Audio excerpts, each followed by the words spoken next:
Look at this. So people are saying just total fiction how Putin is using Nazi propaganda to defend invasion of Ukraine. So they're saying there's the allegation that the Ukraine military has and the government has neo-Nazis infiltrated and embraced by the government, actually. And here's the PBS NewsHour. Remember, it's funded by oligarchs and the government, so you're not getting the truth from PBS, even though you think you are. You're just as bad as anything else out there, PBS. Analysis: Putin's claim that war on Ukraine is to target Nazis is absurd. Here's why. So he says he's going to fight those Nazis. So in case you don't know what's happening, there was supposed to be an agreement in 2014 called the Minsk Agreement, which after they overthrew the government in Ukraine, they kept shelling the people in eastern Ukraine, right, who didn't want to go along with the overthrow. And so those people are ethnic Russians. So they identify with Russia, and they didn't want to be part of this new undemocratic government. And so they would shell them, and they killed 14,000 of them over the last 8 years, even though there was supposed to be a ceasefire in 2015 called the Minsk Agreement. And so Putin says he's going in to stop that slaughter of those people in the east of Ukraine, which the Ukraine government hasn't stopped shelling. Now, that is true. Now, I'm also against his invasion. War is not a good idea. So, but here, there's PBS claiming that there is the claim of Nazis is wrong. And there was also People magazine got into it. So here's Alex Rubinstein. So we're gonna lay this all out for you. This would be nice. He says, watch Yevhen Karas, the leader of Ukraine's neo-Nazi terror gang C19's speech from Kiev earlier this month. Straight from the horse's mouth, he dispels the many narratives pushed by the left, the mainstream media, and the State Department. So he's going to brag about he's not denying he's a Nazi, and he's going to brag that of all the influence they had in the coup, and that the fact that the coup wouldn't have happened if it wasn't for the Nazis. Watch this. So he says Maidan was the victory of the nationalist ideas. That was the coup that took place. And he said that was the victory for the nationalist ideas. Well, what does nationalist mean? It means Nazi ideas, right? Okay. Nationalists were the key factor there, and clearly at the front lines. Now, there is a lot of speculation saying, well, there were only a few neo-Nazis. LGBT and foreign embassies are saying there were not much neo-Nazis on Maidan. Maybe about 10% of the real ideological ones. The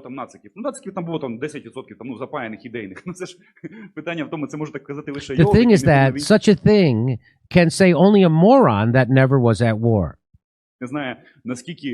And don't understand that those 10%, maybe even less, 8%. But how much they are and how much more effective in the proportion of influence. So he's saying, yeah, we might have only been 10% or 8%, but what was our effect? That's what he's saying. What was the proportion of our influence? How much of their effectiveness was? It was endless, he says. He says, if not for those 8% of neo-Nazis, the effectiveness of Maidan would have dropped by 90%. So he's saying most of the credit has to go to these right-wing nationalist neo-Nazis for the coup. So it's the numbers. It's not the point. Also, when they started firing on the crowds, people thought that was the government doing that. Turns out now there's lots of credible evidence that the Nazis were doing it. Like now, some left-wingers like Boll Foundation and so on, they're trying to count numbers to diminish. So the reason why they're doing that is that now the West doesn't want to recognize the Nazis in Ukraine because it's bad for them. It's a bad look. And this guy's saying something like, there were that many nationalists. They had that much influence. If not for the nationalists, that whole thing, meaning the coup, would have turned into a gay parade. That's what he said. So okay, so now there's more. Max. You want to comment on any of that?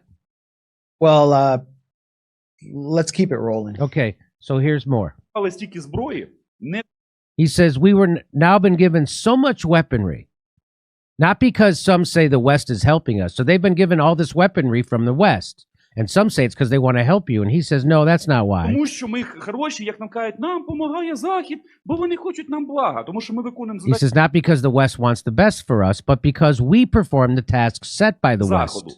Тому що ми єдині, хто готові Because we are the only ones who are ready to do them. виконувати, бо нам весело, нам прикольно Because we have fun. We have fun killing, and we have fun fighting. вбивати і прикольно воювати. І вони думають, вау, давайте вже, подивимося, And they're like, wow, let's see what's going to що це happen. буде. Тому виник цей новий альянс, про який зараз говорять там And that is the reason for the new alliance Turkey, Poland, Britain, and Ukraine. So he's saying we're starting this whole new thing. There's going to be a whole new power alliance, and it doesn't rely on NATO. Туреччина, Польща, Британія, Україна. Тут ми тут флагман. Тому що ми We are the flagman here because we have started a war. He's taking credit for starting this war with Russia. We have started a war that has not been seen for 60 years. хотіли війну, якої не було вже останніх 60 років. Так от, уявіть, So imagine how many weapons we have, how many veterans that we have. скільки в нас ветеранів. А тепер уявіть, And imagine зникає Russia Росія, falls вона apart. розвалюється. Тобто виникає And it turns into 5 5 Росій, там different є народ, Russians і так or далі. something На like that. європейському континенті We have the most javelins on the European continent. Maybe only the UK has more javelin missiles than they do. більше. Тільки в Британії там, здається, більше. Ви розумієте, цей потенціал The potential of those armed forces will immediately become a problem for all цих those who збройних сил, oppose це us. стане проблемою зразу для всіх, хто зараз нам десь там намагається робити хеньку. For all those who are trying to give us problems. І оце от є наша It is our joy and our радість, наша sorrow. печаль. Чому, щоб ви розуміли, You чому need так to все важко? understand Не тому, why. що Yes, it is hard, not because we are Ukrainians and our asses suffered for ми 300 українці, years. 300 років, наша дупа страждала. Чому ж нарешті влада тут нас Why finally everything good, not just given to us? We're such good people. So he's mocking people as being crybabies, saying that. And so, but the real reason he says, гроші, ми хочемо в Європу. Ні. and he said, oh, those people we want to join Europe. He doesn't want. This is what he Величезна, says. потужна держава. No, we are a huge, powerful state. And if we come to power, it will be both joy and problems for the whole world.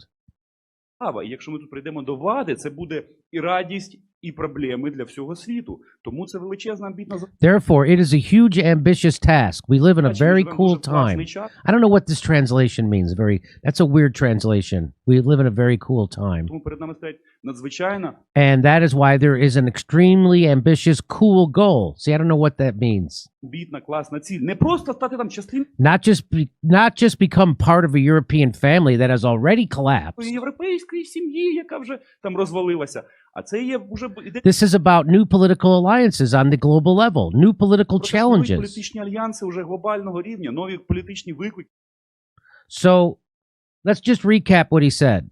Ukraine is being armed as pawns of the West because we have fun killing. We have started a war. We have the most javelins on the European continent, and the European family has already collapsed, and Maidan would have been a gay parade if not for the Nazi influence.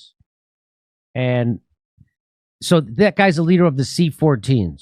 The C14s was started as a youth wing of the Svoboda party founded by Ole Tenahambak. Is that how do you say his name, Max? Janbach. Tiambach. And he's pictured there. Here he is shaking hands. So this guy, who's big neo-Nazi, shaking hands with this guy who's our president. C14 signed an agreement with Kiev city government to patrol its streets in early 2018. And what happened? Well, months later, it began a campaign of pogroms against Romani camps. So that's gypsies, right? And so they're going around killing them. They're beating them, and it was sort of an official city program that they went down to the train station or the train tracks and just pepper sprayed a bunch of very destitute Roma people and chased them away and brutalized them. So let me just say C14, the 14 in C14 refers to the 14 words coined by American neo-Nazi David Lane. And those words are, we must secure the existence of our people and future for white children. So So the neo-Nazi Svoboda Party was co-founded by that guy I just showed you shaking hands with Joe Biden and a guy named Andrei Parubi, who served as the chairman of Ukrainian parliament from 2016 to 2019. So do you see where I'm getting at when I start throwing around the term neo-Nazi intertwined with their government? And was welcomed at the U.S. Senate by Joe Biden's foreign policy man, Michael Carpenter. And this is from The Nation from 2019. 5 years ago, Ukraine's Maidan uprising ousted President Viktor Yanukovych to the cheers and support of the West. Politicians and analysts in the United States and Europe not only celebrated the uprising as a triumph of democracy, but denied reports of Maidan's ultranationalism, smearing those who warned about the dark side of the uprising as Moscow puppets and useful idiots. Freedom was on the march in Ukraine. So anybody who pointed this out was called a Putin puppet and a useful idiot, just like anybody who said Russiagate was garbage. Today, increasing reports of far-right violence, ultranationalism, and erosion of basic freedoms are giving the lie to the West's initial euphoria. There are neo-Nazi pogroms against the Roma, rampant attacks on feminists and LGBT groups, book bans, and state-sponsored glorification of Nazi collaborators. Post-Maidan Ukraine is the world's only nation to have a neo-Nazi formation in its armed forces. The Azov Battalion was initially formed out of the neo-Nazi gang, the Patriot of Ukraine. And here it is. That's their symbol. Arsen Avakov, the new Minister of Internal Affairs of Ukraine, after the overthrow of Yanukovych's government, he issued in April 13th, 2014, a decree authorizing creating the new paramilitary force from civilians up to 12,000 people. So, and then what happened? Well, initially a volunteer militia formed as the Azov Battalion, May 2014, during the 2014 pro-Russian unrest in Ukraine. Azov has since been incorporated into its arms by Ukraine's Ministry of Internal Affairs, just like I told you. The Azov Battalion is a far-right, this is from Military Wikipedia, is a far-right, all-volunteer infantry military unit forming part of the military reserve of National Guard of Ukraine. Okay. And its first combat experience was recapturing Mariupol from the pro-Russian separatist forces in June 2014.